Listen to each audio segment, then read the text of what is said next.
Ladies and gentlemen, welcome to Metropolis Radio, and continuing with our James Bond theme day, we're bringing you this article here. Daniel Craig and Bond producers explain what went wrong on Quantum of Solace. Okay, let me stop you right there. What went wrong on Quantum of Solace is that it was Quantum of Solace and it fucking sucked. So, guys, that's going to conclude it for today. If you've been following me long enough, you know I'm terrible at editing these videos. You think I'm going to end it this fucking early? No, I'm not going to do that. Daniel Craig and the producers of Quantum of Solace speak about how the 2007 to 2008 writer's strike impacted production and the finished film. Now, okay, I'll give you that. The writer's strike was felt industry-wide, and it caused a lot of damage at the time. Daniel Craig and the producers of the James Bond series have spoken candidly on what went wrong on Quantum of Solace. Released in 2008, Quantum of Solace was a direct sequel to Casino Royale, and that was the first problem right there. What went wrong on Quantum of Solace? It was a direct sequel to Casino Royale, when no James Bond movie prior to that was a direct sequel to the previous. So there's one answer, but they're never going to acknowledge that. And was Daniel Craig's second time playing the spy with the license to kill. The film was a box office hit, surprisingly, becoming the seventh highest grossing of the film worldwide, with a box office total of $589 million. Despite that, the film received mixed reviews from fans and critics alike. Part of the reason for the mixed reaction was Quantum of Solace was rushed into production due to the writer's strike, which took place from November 5th, 2007 to February 12th, 2008. Paul Haggis famously handed in his draft of the script 2 hours before the strike began. The rushed pre-production phase of Quantum of Solace to meet a production start date led to a film that many consider far inferior to its predecessor, including Casino Royale director Martin Campbell. Well, Casino Royale wasn't much better in my opinion, but okay, fine. In Apple TV's recent documentary Becoming Bond via Collider, Daniel Craig and producers Barbara Broccoli and Michael G. Wilson spoke about what exactly went wrong with Quantum of Solace. Again, I think we already went over it because it was a direct sequel to Casino Royale. But are they ever going to mention that? No. They all acknowledge the writer's strike being a big problem, with Craig putting particular focus on the film having the difficulty of following up Casino Royale. Yeah, because that's a tough fucking act to follow. Craig did say there is still stuff in Quantum of Solace he was happy with, and producer Barbara Broccoli commits on Paul Haggis handing in the script right before the strike.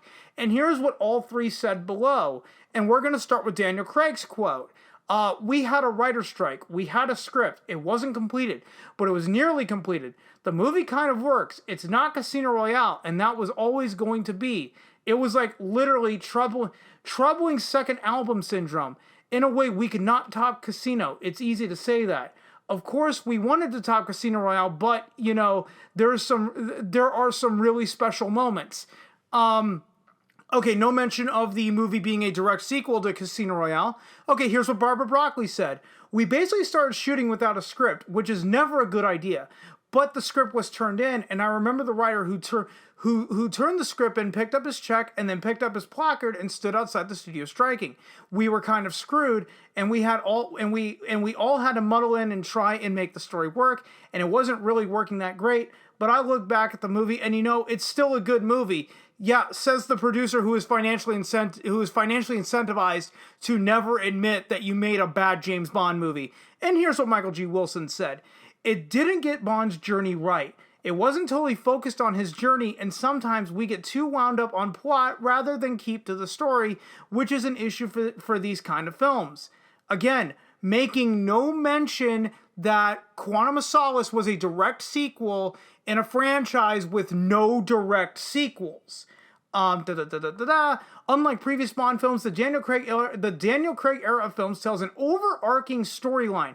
However, Quantum of Solace has mainly been ignored by the latter films. Skyfall opts to tell a standalone story apart from what Quantum of Solace had been building, and Spectre connects the various films together, but while villains like Le Chiffre, and the funny part is the article actually spells his name wrong, so I don't think someone has actually seen Casino Royale, because they forgot the R-E at the end of his name, and Silva are given prominent mentions in the film. In the title sequence, the only reference to Quantum of Solace is that the organization of Quantum itself was a subsidiary of Spectre. Even the trailer for No Time to Die, which features sequences from the previous film, only uses one shot from the trailer of Quantum of Solace. The organization Spectre may also be a major part in why Quantum of Solace has mostly been forgotten. Again, we will get into that in the next video, I do promise you that.